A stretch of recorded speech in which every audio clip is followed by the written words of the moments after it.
ನಮಸ್ಕಾರ ಎಲ್ಲರಿಗೂ. ಯೋಗವಂತ ಯೋಗ ತರಗತಿ ಅರ್ಪಿಸುವ ಪ್ರಾಣಾಯಾಮ ಸರಣಿಗೆ ಸ್ವಾಗತ.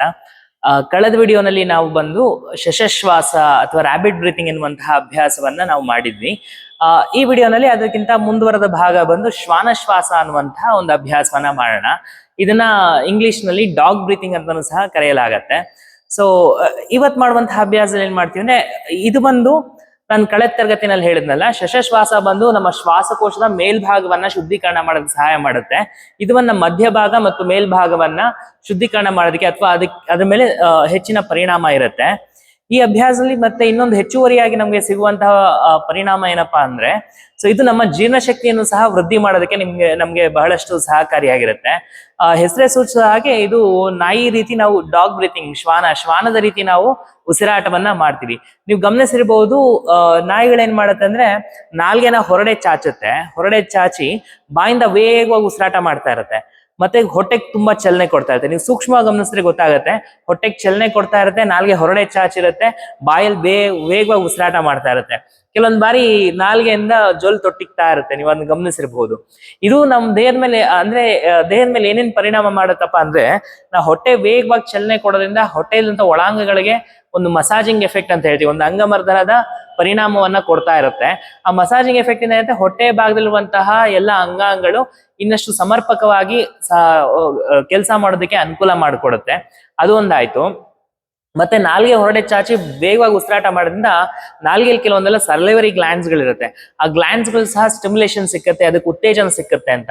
ಯಾವಾಗ ಆ ಸಲೈವರಿ ಗ್ಲ್ಯಾಂಡ್ಸ್ ಗಳಿಗೆ, ಲಾಲಾರಸ ಗ್ರಂಥಿಗಳು ಅಂತ ಹೇಳ್ತೀವಿ, ಆ ಗ್ರಂಥಿಗಳಿಗೆ ಉತ್ತೇಜನ ಸಿಕ್ಕತ್ತೋ ಅವಾಗ ಆ ಜೊಲ್ಲು ಅಂದ್ರೆ ನಮ್ಮ ಸಲೈವಾ ಸೆಕ್ರೀಷನ್ ಚೆನ್ನಾಗಿರುತ್ತೆ, ಜೊಲ್ಲು ಉತ್ಪತ್ತಿ ಆಗುವಂತಹ ಕಾರ್ಯ ಅತ್ಯಂತ ಸಮರ್ಪಕವಾಗಿ ನಡೀತಾ ಇರುತ್ತೆ. ಮತ್ತೆ ಅದರಿಂದ ಏನಾಗುತ್ತೆ ಅಂದ್ರೆ, ನಮ್ಮ ಏನೇ ನಾವು ತಿಂದ್ರೂ ಸಹ ಅದು ಬಾಯಿಲಿರುವಂತಹ ಜೊಲ್ ಜೊತೆಗೆ ಚೆನ್ನಾಗಿ ಅದು ಮಿಕ್ಸ್ ಆಗಿ ಆಮೇಲೆ ನಮ್ಮ ಹೊಟ್ಟೆ ಒಳಗಡೆ ಹೋಗ್ಬೇಕು ಅಂತ. ಯಾವಾಗ ನಮ್ಮ ಬಾಯಿರುವಂತಹ ಜೊಲ್ಲಿನ ಜೊತೆಗೆ ಅದು ಸರಿಯಾಗಿ ನಾವು ಮಿಕ್ಸ್ ಮಾಡ್ಕೊಂಡು ಆಮೇಲೆ ನಾವು ಹೊಟ್ಟೆಗೆ ಊಟ ತಗೊಂಡ್ರೆ ಆ ಜೀರ್ಣ ಪ್ರಕ್ರಿಯೆ ಇನ್ನಷ್ಟು ಚೆನ್ನಾಗಿರುತ್ತೆ. ಅದಕ್ಕೋಸ್ಕರ ಈ ಅಭ್ಯಾಸ ಮಾಡೋದ್ರಿಂದ ಆ ಜೊಲ್ಲು ಉತ್ಪತ್ತಿ ಆಗುವಂತಹ ಕೆಲಸ ಕಾರ್ಯಗಳೆಲ್ಲ ಅತ್ಯಂತ ಚೆನ್ನಾಗಿ ನಡೆಯೋದಕ್ಕೆ ನಮ್ಗೆ ಅನುಕೂಲ ಮಾಡಿಕೊಡ್ತಾ ಹೋಗುತ್ತೆ. ಒಂದು ಬಂದು ಶ್ವಾಸಕೋಶವನ್ನ ಶುದ್ಧೀಕರಣ ಮಾಡೋದಕ್ಕೂ ಸಹ ಈ ಅಭ್ಯಾಸ ಸಹಾಯ ಮಾಡುತ್ತೆ.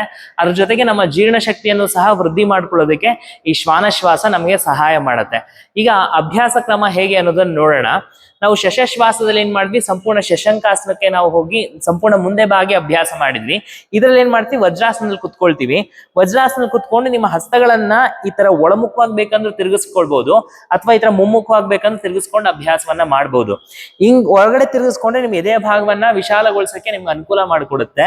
ಹಿಂಗ್ ಮಾಡಿದ್ರೆ ಕೆಲವೊಬ್ರಿಗೆ ಎದೆಯ ಭಾಗ ಹಿಂಗ ಆಕುಂಚನಗೊಳ್ಳುವಂತಹ ಸಂಭವ ಹೆಚ್ಚಾಗಿರುತ್ತೆ. ಆ ತರ ಇದ್ದಾಗ ನೀವು ಹಿಂದಕ್ಕೆ ತಿರುಗಿಸ್ಕೊಂಡು ಅಭ್ಯಾಸ ಮಾಡಿ ಎದೆಯ ಭಾಗ ವಿಶಾಲಗೊಳಿಸ್ಕೊಂಡು ನಿಮ್ಮ ಭುಜಗಳನ್ನ ಸರಿಯಾದ ಸ್ಥಿತಿಯಲ್ಲಿ ಇಟ್ಕೊಂಡು ಅಭ್ಯಾಸ ಮಾಡಕ್ಕೆ ನಿಮಗೆ ಅನುಕೂಲ ಮಾಡಿಕೊಡುತ್ತೆ. ಹಿಂಗ್ ಇಟ್ಕೊಂಡು ಮಾಡೋದಕ್ಕೆ ಪ್ರಯತ್ನ ಮಾಡಿ. ಅದಕ್ಕೆ ಕೆಲವೊಬ್ಬರಿಗೆ ಮಣಿಕಟ್ಟಿನಲ್ಲಿ ನೋವು ಬರುವಂತ ಸಂಭವ ಇರುತ್ತೆ ಹಿಂಗ್ ಇಟ್ಕೊಂಡು ಅಭ್ಯಾಸ ಮಾಡಿದ್ರೆ. ಹಂಗೇನಾದ್ರು ನಿಮ್ಗೆ ಅನ್ನಿಸ್ತಾ ಇದೆ ಅಂದ್ರೆ ನೀವು ಹಿಂಗ್ ಇಟ್ಕೊಂಡೆ ಸಹ ಅಭ್ಯಾಸವನ್ನ ಮಾಡಬಹುದು. ಕೈನ ಈ ತರ ಇಟ್ಕೊಂಡು ಏನ್ ಮಾಡ್ತೀವಿ, ನಾಲ್ಗೆಯನ್ನ ಸಂಪೂರ್ಣ ಹೊರಡೆ ಚಾಚಬೇಕೀಗ. ಎಷ್ಟಾದಷ್ಟು ಹೊರಡೆ ಚಾಚಿ ಬಾಯಿಂದ ವೇಗವಾಗಿ ಉಸಿರಾಟ ಮಾಡಿ. ಈ ಎರಡು ಅಂಶ ನೆನಪಲ್ಲಿ ಇರಬೇಕು. ನಾಲ್ಗೆಯನ್ನ ಹೊರಡೆ ಚಾಚುವಂತಹದ್ದು ಮತ್ತೆ ಹೊಟ್ಟೆಗೆ ವೇಗವಾಗಿ ಚಲನೆಯನ್ನು ಕೊಟ್ಕೊಂಡು ಉಸಿರಾಟವನ್ನ ಮಾಡುವಂತಹದ್ದು. ಒಮ್ಮೆ ಮಾಡಿ ತೋರಿಸ್ತೀನಿ, ನೋಡ್ಕೊಳ್ಳಿ. ಈ ರೀತಿ ಬಂದು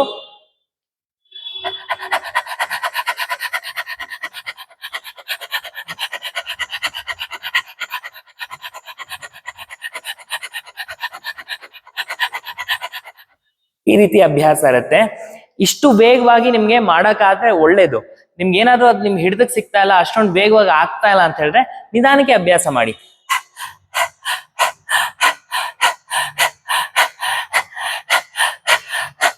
ಈ ತರ ನಿಧಾನಕ್ಕೆ ಅಭ್ಯಾಸ ಮಾಡ್ತಾ ಇರಿ. ಅನಂತರ ದಿನೇ ದಿನೇ ಅಭ್ಯಾಸ ಮಾಡ್ತಾ ನಿಮ್ಗೆ ವೇಗವಾಗಿ ನೀವು ಉಸಿರಾಟವನ್ನ ಮಾಡೋದು ನಿಮ್ಗೆ ಕರಗತ ಆಗ್ತಾ ಹೋಗುತ್ತೆ.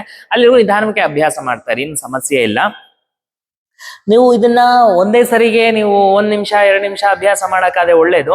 ನಿಮ್ಗೆ ಏನಾದ್ರ ನಿರಂತರವಾಗಿ ನಿಮ್ಗೆ ಅಭ್ಯಾಸ ಮಾಡೋದು ಕಷ್ಟ ಆಗ್ತಾ ಇದೆ ಅಂದ್ರೆ ಒಂದು 50 ಸರಿ ಮಾಡಿ, ಸ್ವಲ್ಪ ಹೊತ್ತು ಕುತ್ಕೊಂಡು ಸಾಧಾರಣ ಉಸಿರಾಟ ಮಾಡಿ, ಮತ್ತೆ 50 ಸರಿ ತಿರ್ಗಾ ಸಾಧಾರಣ ಉಸಿರಾಟ. 50 ಆಗ್ಲ 40, 40 ಆಗ್ಲ 30, 30 ಆಗ್ಲ 20, ನಿಮ್ ಅನುಕೂಲ ತಕ್ಕ ಹಾಗೆ ಎಷ್ಟಾಗತ್ತೋ ಅಷ್ಟು ಮಾಡಿ. ಸ್ವಲ್ಪ ಸಾಧಾರಣ ಉಸಿರಾಟ ಮಾಡಿ, ಮತ್ತೆ ಮಾಡಿ, ಸಾಧಾರಣ ಉಸಿರಾಟ ಮಾಡಿ, ಹಿಂಗೆ ಅಭ್ಯಾಸ ಮಾಡ್ತಾ ಇರಿ. ಮತ್ತು ಈ ವಿಡಿಯೋ ಇರುವಂತ ಮಾಹಿತಿ ಇನ್ನಷ್ಟು ಜನಕ್ಕೆ ಸಹಾಯ ಆಗುತ್ತೆ ಅಂತ ಅನ್ಸಿದ್ರೆ ಈ ಶ್ವಾನಶ್ವಾಸದ ವಿಡಿಯೋವನ್ನ ಇನ್ನಷ್ಟು ಜನಕ್ಕೆ ಶೇರ್ ಮಾಡಬಹುದು. ಮತ್ತೆ ನಾವು ಹಾಕುವಂತಹ ವಿಡಿಯೋಗಳ ಮಾಹಿತಿ ನಿಮ್ಗೆ ತ್ವರಿತವಾಗಿ ದೊರೆಯಲು ನಮ್ಮ ಯೋಗವಂತ ಯೂಟ್ಯೂಬ್ ಚಾನಲ್ ನ ಸಬ್ಸ್ಕ್ರೈಬ್ ಮಾಡ್ಕೊಳ್ಳಿ. ಮತ್ತೆ ಈ ಪ್ರಾಣಾಯಾಮ ಸರಣಿಯಲ್ಲಿ ನಿಮ್ಗೆ ಏನೇ ಸಂದೇಹಗಳಿದ್ರು ಸಹ ನೀವು ಕಮೆಂಟ್ ಬಾಕ್ಸ್ ನಲ್ಲಿ ತಿಳಿಸಿ, ಅದಕ್ಕೆ ನಾನು ಉತ್ತರಿಸೋದಕ್ಕೆ ನಾನು ಪ್ರಯತ್ನ ಮಾಡ್ತೀನಿ. ಮುಂದಿನ ವಿಡಿಯೋದೊಂದಿಗೆ ಮುಂದಿನ ಪ್ರಾಣಾಯಾಮ ಅಭ್ಯಾಸವನ್ನ ಮಾಡ್ತಾ ಮುಂದಿನ ವಿಡಿಯೋದಲ್ಲಿ ಸಿಗೋಣ. ನಾನು ನಿಮ್ಮ ಪ್ರಶಾಂತ್ ಕುಮಾರ್. ಧನ್ಯವಾದಗಳು.